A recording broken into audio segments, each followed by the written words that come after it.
Well, hello, everyone. Welcome back to the Texas STEM Conference. This should be session number 5, I believe. We did 3 yesterday, then 1 this morning, and then first one this afternoon. This is how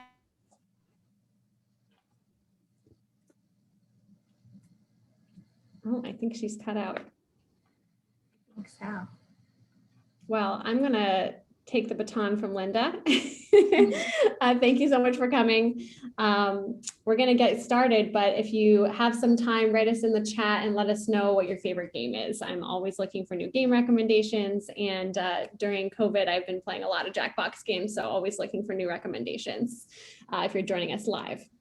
But today I have a really special guest here with us today. Erin is joining from, are you in Austin, Erin? Yes, I'm in Austin. Awesome. So she's joining us from Austin. I'm joining from Boston.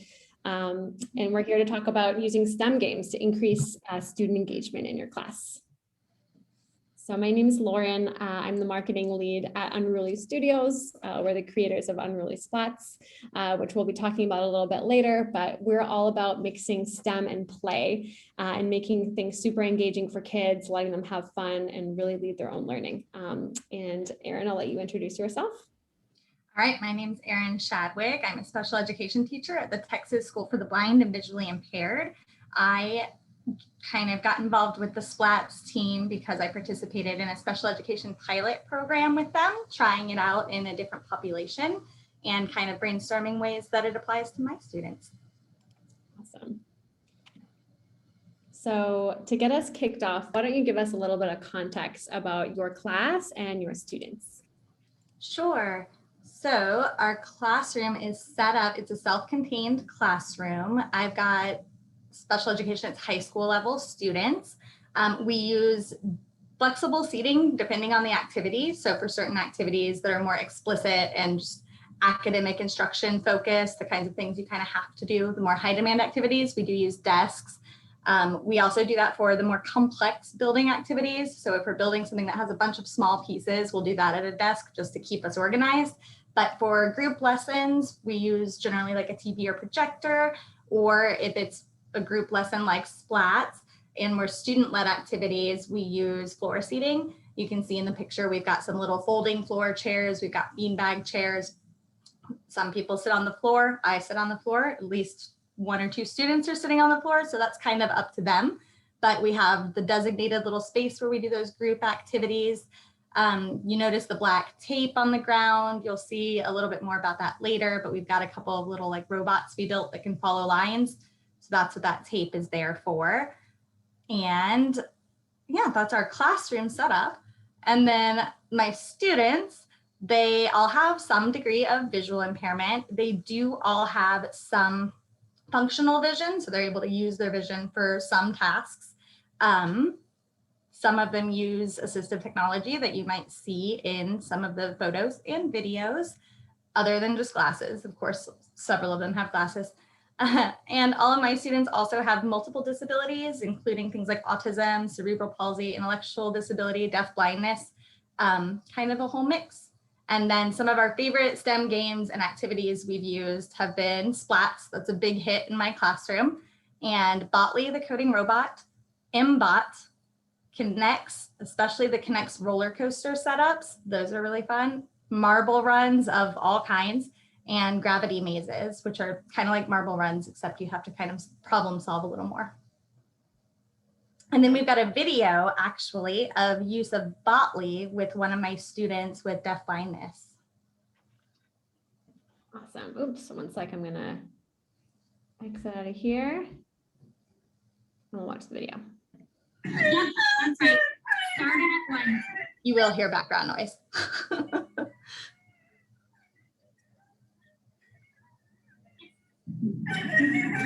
First, clear it.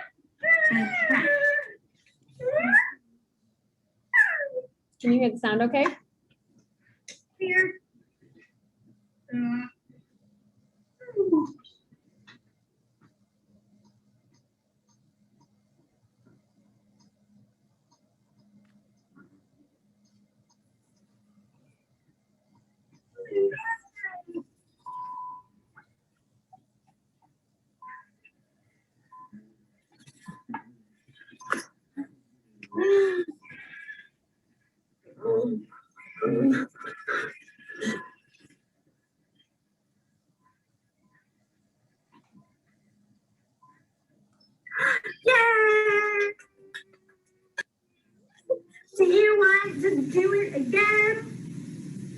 or try a new one? Again? Okay.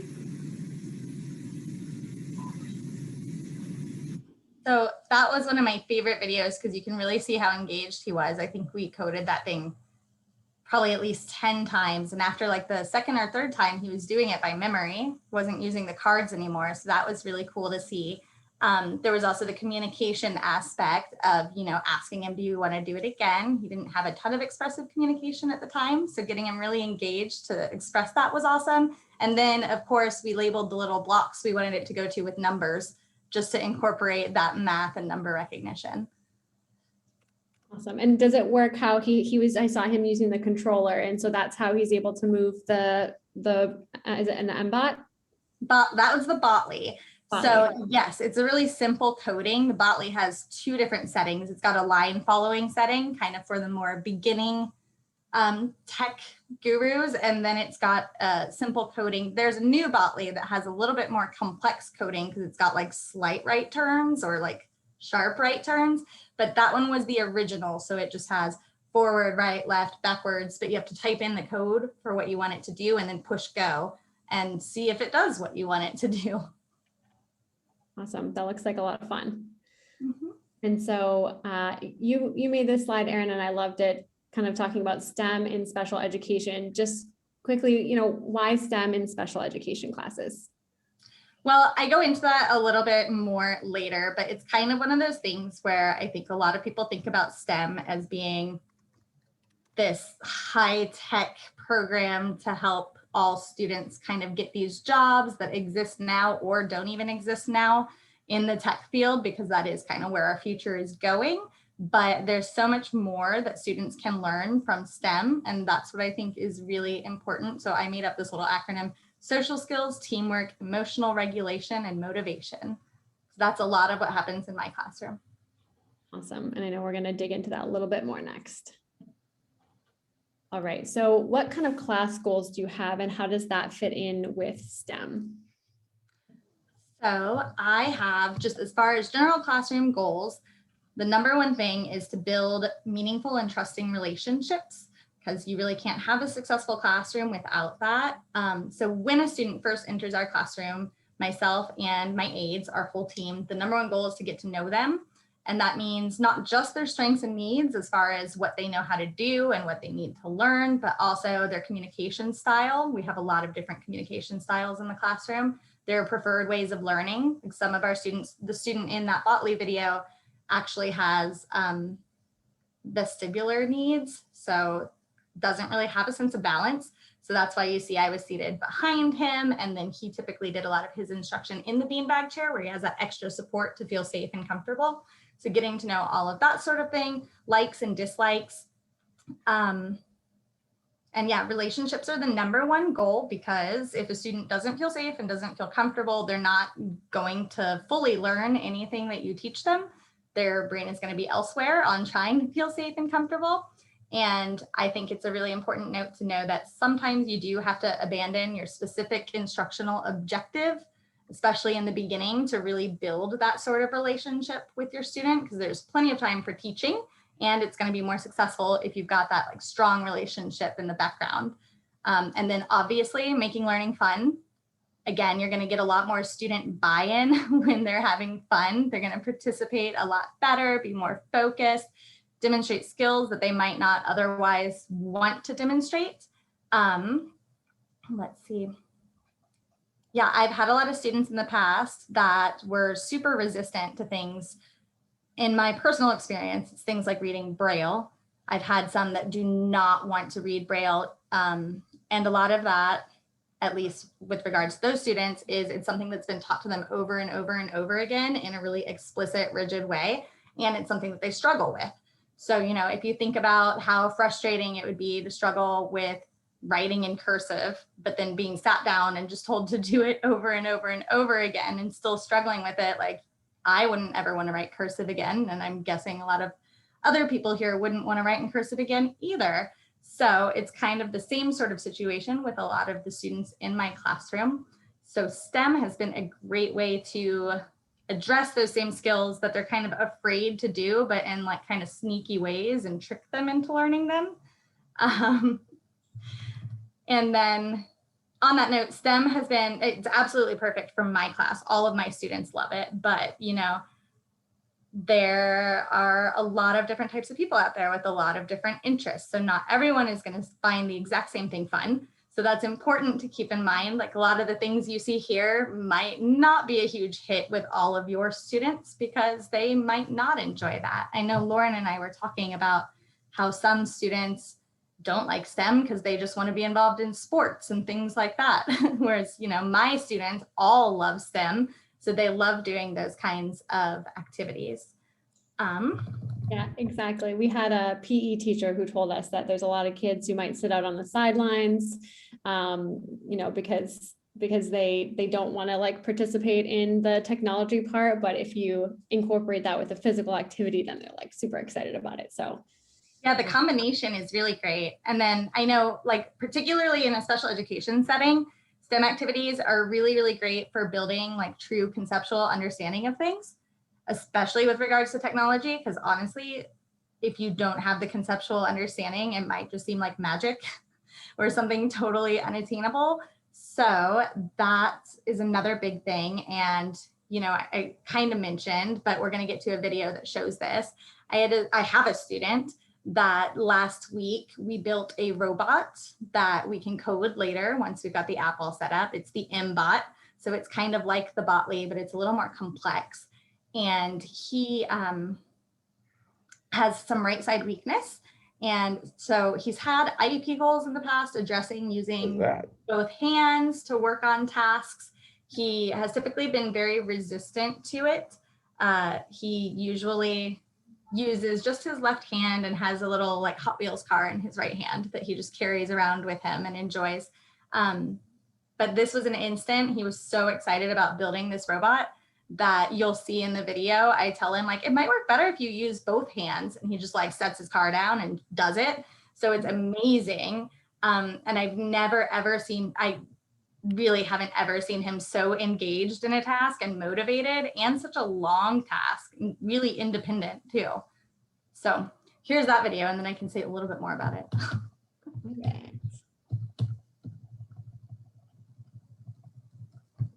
Make sure I'm sharing my sound. There we go. Dun, dun, dun, dun. Of the inbox. The one Justin has. Let's open up the box. Well, put it on the floor and test it. Well, let's see something first. Let's see what it looks like. What is it? Check it out. What is it? But what do we have to do first? We build it. We build it. All right, let's get all our pieces. Yeah, we can build it first. We test it. Yeah, we build it first and we test it. Bum, bum. Let's see. Let's see. What do you think? It's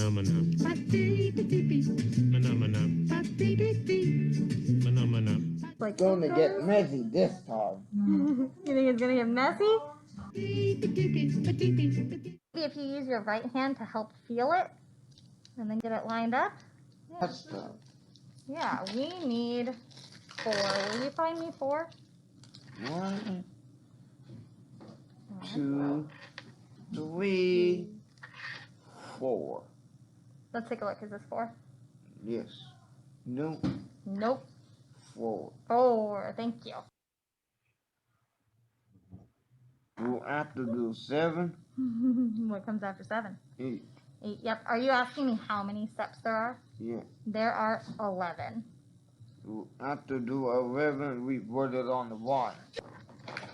How many do we need? Double way. We need double A. And how many? 1, 2, 3. 3? 4. 4. Okay.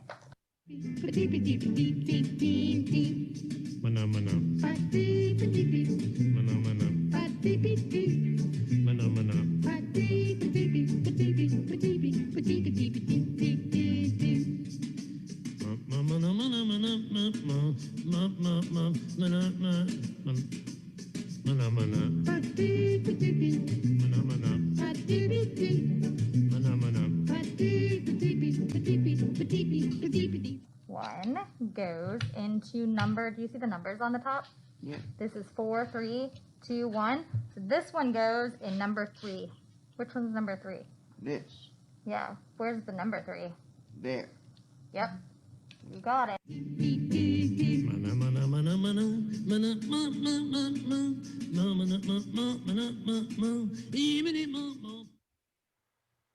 So that one, I was taking a lot of pictures too, which I'm sure you noticed, so sending pictures to his mom and dad, because I had absolutely no idea that he could use a screwdriver independently. He even protested a little bit about finding the screw before screwing it in, but at one point I just, let him persist, and he found it and screwed it in tightly and did it all by himself, which was really, really awesome to see. I love that he, I love that you were talking through it with him. It reminds me a lot of times when I'm putting together IKEA furniture or things like that, just like working through it together, communication as well. Yes. Yeah. And that was some of the most, not the most talkative he's been, but he was talking in a different way that I think really showed excitement, like his, what's that? Let's see. And, he really loves putting it on that line all the way around the classroom. So that was the end goal. And that is why he was so motivated to build it. Awesome. Yeah, games are a great motivator. So how has coding helped with your students' personal goals? Okay, well, all of my students, for the most part, the long-term goals, they're not really able to articulate their personal goals for the most part. Usually that information comes from teachers and other school staff, their families, and just a lot of that from observation, discovering what they like, what their strengths are, how to use those strengths in the future. Because in general, the long-term goals for my students are going to be independence, as much independence as possible, inclusion in both the school. Texas School for the Blind is a state school, but our students do go back to their local district. So thinking about inclusion in that school community as well as just the community at large, especially once they leave special education when they're 22 years old. And then we work a lot on infused skills into those goals. So things like fine motor, recreation and leisure is actually a really big thing for our students, because typically they have maybe just kind of one thing they enjoy doing as far as like taking a break from something or a hobby. So working on developing those is a really big task in our school and classroom, and I think a lot of special education classrooms. So that's another great way for STEM to come into play, because they all really enjoy this. And if they become, more independent with it, that's something that in the future they could just sit down at a table and build something, code something, do that sort of thing. Self-regulation, we will talk about more and watch a video. And then just, mentioning kind of inclusion in the community as they get older. A lot of people, like I mentioned earlier, think STEM is kind of a way to prepare students for jobs in the technology sector, which a lot of times may happen. A lot of students might go on to work in the tech field. And I think that's why a lot of times STEM education is overlooked in special education classrooms, because our students might have difficulty going into some of those very competitive jobs. But STEM learning is just so helpful for a variety of other reasons. Some we touched on earlier. A lot we touched on earlier. So things like that fine motor in that MBOT video, developing those fine motor skills, using his senses more efficiently. So using his vision to find the screw and screw it in and find the numbers where it goes. The counting obviously is challenging. Just that one-to-one correspondence is tricky. So having him really look again without getting frustrated, because if we tried to do that just in a math lesson, he would have gotten frustrated with me for sure. And just general living more independently. I mean, now that we know he can use a screwdriver, he can fix things around the house. We told him that we're going to tell his dad, and he's going to have to help him fix up the house. I love that. His dad will be very happy, I'm sure. Yeah. Awesome. And then do you want to talk a little bit about sort of the IEPs and how that fits in with the goals as well? Sure. These are just some sample IEP goals I had easily accessible. There are a bunch more that can be written. These are aligned with TEKS. Two of them actually use like exact wording from the TEKS vertical alignment. The third is kind of just a skill in TEKS. And if you're not familiar with the TEKS vertical alignment, it is what it sounds like kind of. It's got the grade level skill, and it's organized in a way that you can see the prerequisite skills. So you can kind of find what is appropriate to your student at the time, and then write a goal using that prerequisite skill to work their way up to the grade level skill. So the first one is a science goal. It's just using senses, observing patterns and properties to make predictions. So you can see in that picture, that's one of my students. We use SLATs as an opportunity to make those predictions. So it's also really, really helpful because we stick to the same sort of thing every week for that repetition. And it's also giving him the opportunity to get to know his classmates more, which is a social interaction goal. So he's getting to know his classmates more, figuring out what they might choose to code in the game, which we'll talk more about that later. They kind of vote on things, but figuring out what they might choose and how many people are going to play and how many points we think we're going to get, if we think we're going to get more or less than last week, just using those patterns and that data he collects to make predictions. And that's what we're doing there in that picture. The second one is also a science goal, but STEM is just a great way to include tables, charts, and graphs. It kind of just naturally goes along with it, even if it's just a little thing. And then this third one is actually a language arts goal, but it can very much apply because it's about sharing information and ideas that focus on the topic under discussion. So I took out a bunch of the wordiness of the goal because we had parentheses with what that means for the student and all of that. But things like a story or a meaningful experience, which again, STEM activities are so motivating that they are the perfect thing to use for kind of those experience stories and discussion about things. And then even within our voting, there's WH questions like what color, which sound, you can include all of that. So yeah, that's a language arts goal, but it still very much applies to our use of STEM in the classroom. Love it. All right, and you mentioned SLAT, so I just wanted to kind of pause here and I'll give a quick little description about what they are. So you can see them on the ground there, and I think you might have seen them in the last photo a little bit on the edge. These are splats. They are programmable floor buttons that light up and make sounds, and they sense when they're stomped on. And so you can see in the background, there's the code. So students code them and to create their own rules for active games. Or we also have a number of pre-existing sort of games that you can modify to whatever you'd like to do, which I think is what Erin's going to talk about next. But these are some of the things that we've seen students create, like relay races, dance games, whack-a-mole is one that we're going to be talking about, obstacle courses. And we even the other day, a teacher told me that they did like a secret agent training course, which is really cool. And of course, since COVID hit, we also came up with a number of virtual activities. So you can see on the actual iPad there in the background, there's kind of a splats on the left-hand side of the screen. So those are virtual splats. And when they're connected to the physical hardware, the physical splat, which I've actually got one here so I can show you, everything that happens on the virtual splat also happens on the physical splat. And when they're not connected and you're fully virtual, then you just look at the physical or the virtual splats rather. So that's sort of how it works for some context, but Whack-A-Mole is a game that I know Erin has done a lot with her students. So do you want to sort of walk us through how you're using it? Yes. So I started with Whack-A-Mole because we have kind of a recreation center on our school, and Whack-A-Mole is one of the games that we have in there. And all of my students are very, very familiar with it. They know the concept. It's not new to them. So we didn't have to work on like the concept of this game and how you play it before starting with like a new medium. So we stick with Whack-A-Mole and we use it we modify it ourselves. I added a sound also. So typically it lights up the certain color where the mole will appear, but we added a sound component also, since all of our students do have visual impairments.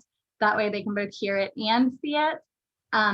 So we go through and we don't vote on how many people play, but we do count how many people are going to play.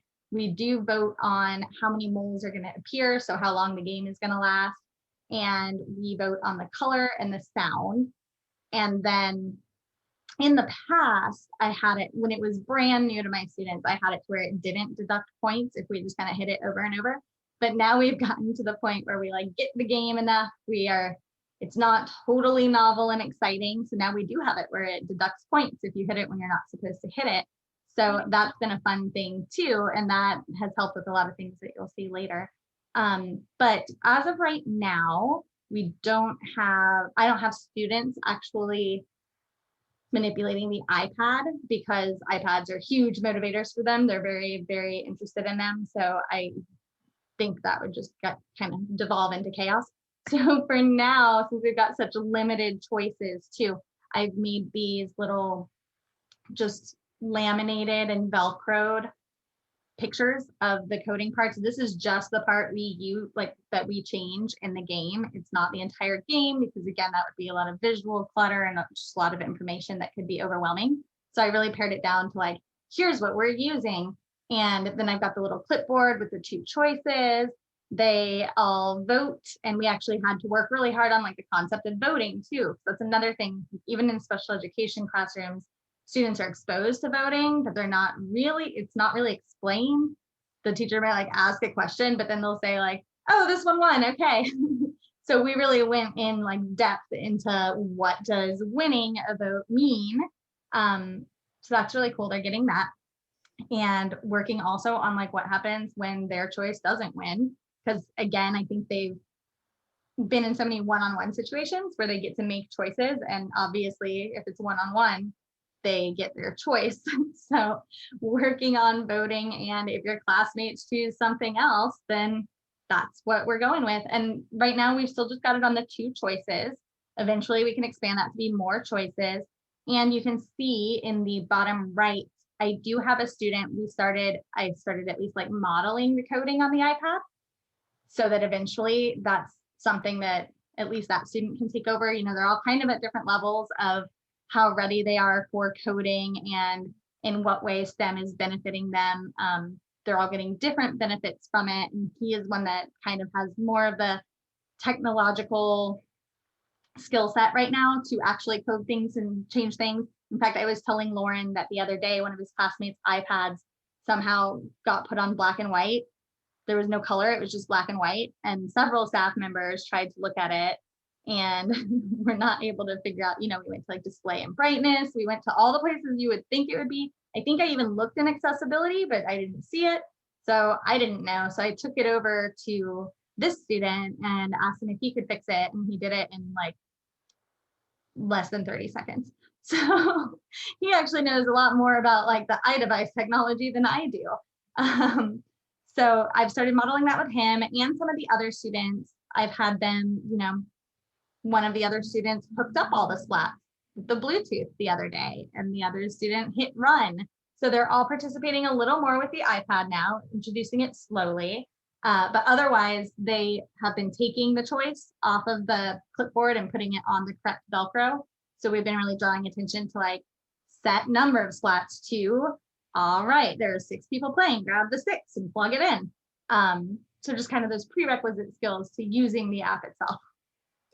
I love that. You touched on a few things here. One is student roles, which we're big fans of here. And the second one is that you don't need to know everything and you don't need to be the expert. And that's another huge motto of us here at Splats. And figuring things out with your students is part of the fun. And we work a lot with teachers and educators to you know, incorporate that coding and learn, but you don't need to be an expert to bring it into your class, certainly. I have definitely messed up the coding a few times when we played the game. Like there was one time that I think it just wasn't ending. I thought I put the number of moles to appear, but it just kept going and going and we weren't sure. And then there was another time that every time we hit it, it said boo. And I was like, I don't know what I did there, but the students didn't seem to mind. So we just kept going. So yeah, definitely mistakes have been made. Awesome. Yeah, I wish we had an infinity. That would be a fun infinity moles. Yeah, keep going. You touched on some social skills. So sort of a little bit with the whack-a-mole. So how are social skills a part of these coding games and these STEM activities that you're doing with your students? So we had a lot that we touch on in our STEM activities. It happens a bunch. Splats is the most geared towards it because we do play it as a group. So that's another thing I don't think I mentioned. We kind of, because students in my classroom might have a harder time with if there were just like a bunch of moles and all of that, they each get one right now while we're playing as a group. So that is theirs, and that is the one they focus on, and that is the one they push. So that makes it just already collaborative because they each have their one mole. It's like a group project in other classrooms, really. They build the game as a team, they choose the blocks and rules together. And then, you know, what we touched on with the problem solving, they use their individual strengths to problem solve and figure out how to fix things. And they're each responsible for their mole and hitting it when they're supposed to and not hitting it when they're not supposed to. That's awesome. I think we have another one too, talking about kind of team goals versus personal goals. Yes. So that also kind of is like in that collaboration aspect of like, you're responsible for your mole, your classmate is responsible for theirs, and that sort of thing. And we, you know, it's the concept of either everyone wins or no one wins. It's not a personal thing. It's not, you know, oh, you did your part, you get a prize. It's like, how do we do as a team?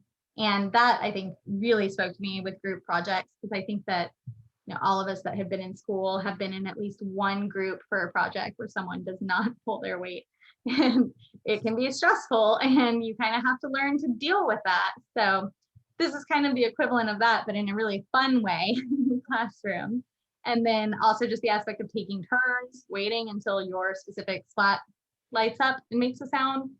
The voting, which we mentioned, voting on color, voting on sound, and then supporting others. A big thing is we like to cheer for each other. So getting students to kind of cheer when we get it, especially because it has been very difficult for some of our students to only push the splat once when it lights up, and only when it lights up, and only their own.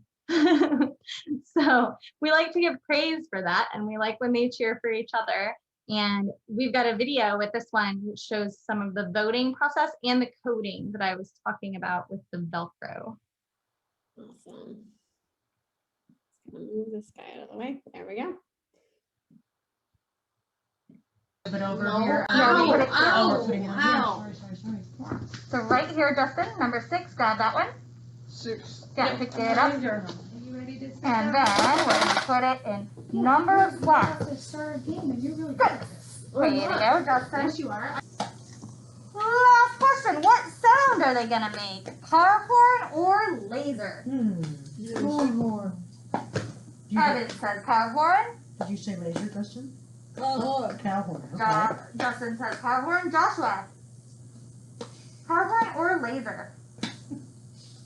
Razor. Laser. All right, let's think about it. 2 people chose car horn and 1 chose laser. That is the car horn wins. You're right, Evan. Thank you. Car horn wins. 2 is more than 1. Justin, will you plug that in for us? Here we go. So this one says play sound car horn. On swap all. Ready to go.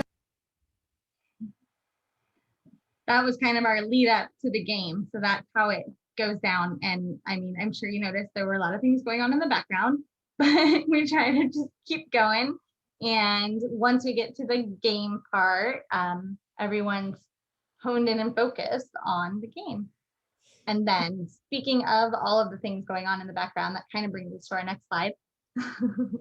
Self-regulation and STEM. So we already looked kind of at the MBOT and the Botley and talked about just how engaged students were in those activities, more engaged than I've seen them in a lot, if not all activities. This one typically is SPLATS. I have to give SPLATS credit for this. I have been shocked with one of my students who struggles with self-regulation of both emotions, body, all of that. And delayed gratification, wait time, impulse control. Those have all been very tricky to navigate throughout the school year thus far. So here's just kind of the things we bullet pointed, but really being self-aware. I put, personal space, because again, everyone has their own splat. So we're going to be responsible for ours and not let other people use theirs. The delayed gratification, Sometimes it's hard to wait while I'm coding it and plugging everything in, especially because maybe I am only able to show one student at a time, or if I'm really trying to like teach them to do it, you know, there is wait time involved. So that means that the other students are having to wait too. So there's that delayed gratification. There's also delayed gratification in other coding tasks because, for example, the Botley, you don't just push forward and it goes forward. You have to like code it in and then push go, and that's when it goes. Being active at appropriate times, that's a big thing. And we talk a little bit more about movement later, but kind of having that opportunity to, you know, stomp on the splat or hit the splat, that sort of thing. It's stomping and hitting in an appropriate context. And then just the impulse control that goes along. We actually have a video, Lauren, after that one too. Oh, but the impulse control that goes along with playing that, I mentioned earlier how the game is so exciting that especially when it was new and especially with this particular student in the beginning, we just hit the splat over and over and over and over. So we really worked on, we only hit ours, we only hit it when it lights up and makes the sound, and we only hit it once. And so I've got this video here, you can kind of see some before and after.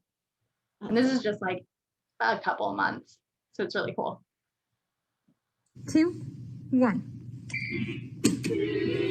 Ooh, I like that blue. The time I coded it off. Oh, wait for that blue, Evan. Yeah, yeah.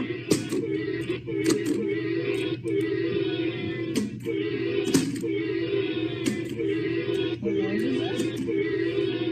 You know, I still need to learn how to code things better. Changes it to red elephant.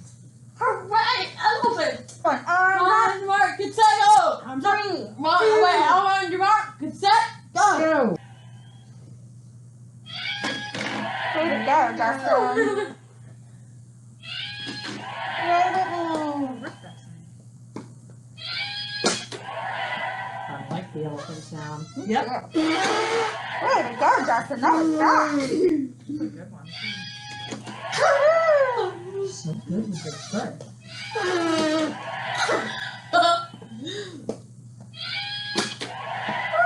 Woo!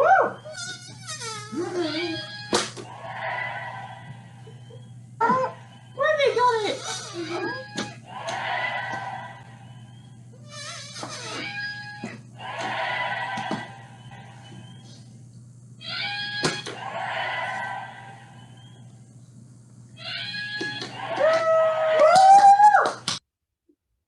So I really like that one too, because, you know, which one lines up is pretty random. And it took a really, really long time for it to be his splat. But you can tell, I mean, just the level of control there, he was waiting patiently and letting other people hit theirs.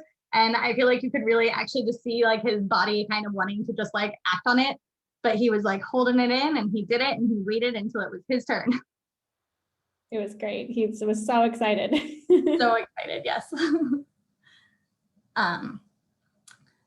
This is kind of what we talked about earlier with the kind of long-term goals, community inclusion in STEM. So I touched on it a little bit, but providing equitable access to STEM learning, talking about how a lot of people might not see the benefits of STEM learning for students in special education, because again, they're not necessarily going to go on to work in the technology field, but how they are, you know, they deserve to also have equal access to STEM learning. They can learn a lot of things from it. And I mean, they just downright enjoy it. It keeps things fun and it helps them learn in a really fun environment. Then of course, there's just the exposure to current technology. So they're not left in the dark. We're all using all sorts of technology every day. And without having that exposure in the classroom, the students might not really get it, especially students that need hands-on like concept development. Students with visual impairments don't really learn incidentally. So they're not going to see someone over there using a piece of technology and be like, oh, that must do this. They're just going to be unaware of it unless they're given kind of that hands-on exposure. And then of course, opportunities for repeated practice is really going to benefit all of our students, especially in kind of having the knowledge of what things are, retaining some of the information about things, so that ideally they can participate more fully in either their homeschool community or just the community at large. They can be involved in more conversations with more people. And that's just a super important thing to provide our students. Yeah, absolutely. All right. And lastly, how does movement and like physical activity help with that engagement in STEM learning? So movement we touched on also, also in that self-regulation, you know, it's an appropriate time to move however you want. You can get up and stomp. We give our students choices to either stomp on the splats or hit the splats. They do usually all choose to just sit and hit them. Some of that might have to do with their vision, being closer to the light to see it, but we still give them the choice. They can get up and start stomping. It gives us movement breaks, which I know probably a lot of teachers, both special education, elementary school, and even, you know, higher grade level secondary school, recognize the need for movement breaks because it's hard to sit still for a long period of time, even for, you know, like me, when I have to sit through an 8-hour training, I'm not pleased about that.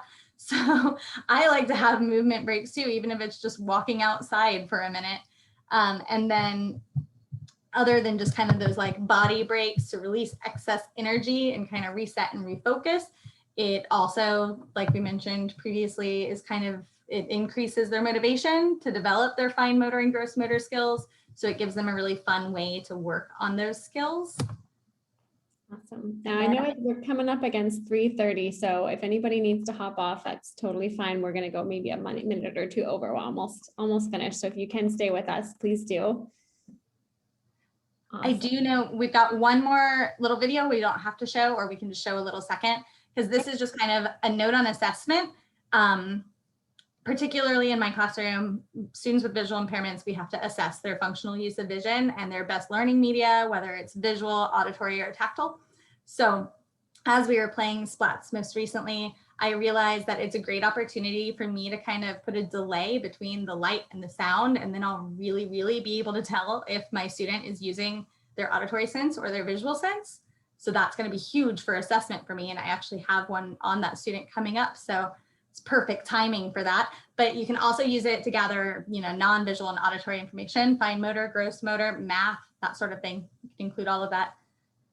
All right, And then last video here. Video, yeah. I sped it up too, so we don't have to watch the whole thing. But you'll notice, like, I had them intentionally spread out to kind of see how he would use his vision and see what he was getting from his like peripheral field. And, you know, he did move them all together. So clearly that tells me he prefers things in his central vision. And then next I'm going to add more of the delay to see if he's finding it through sound or through the lights. Awesome. All right. And thanks for those who stayed with us. Write us in the chat. How do you use games to increase engagement? Always looking for awesome ideas to share with the community. So if you have any ideas that you wanted to share as well, then please write us in the chat. All right. Thank you so much, Erin, for sharing all of your wisdom with us today. Really appreciate it. The videos have been great. And for everyone who's still here, if you go to our virtual booth, you type in under Unreleased Studios, we do have a show special. So if you click on the contact us button, then I will email you and let you know what the special is. Awesome. And then also we've got all of our social stuff on here. But does anybody have any questions for either myself or Erin? Feel free to unmute yourself or write us in the chat.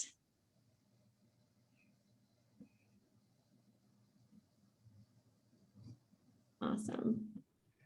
Well, I'll stay on for a little bit longer. Thank you so much, Erin. This has been so great. I absolutely love, best part of my day, honestly, is meeting with teachers and seeing how you're using technology, splats, and also beyond. So thank you so much. It's been really fun to see all the progress that your students have been making as well. It's amazing. You know, now I just have to figure out how to generalize it to the less exciting things we have to do.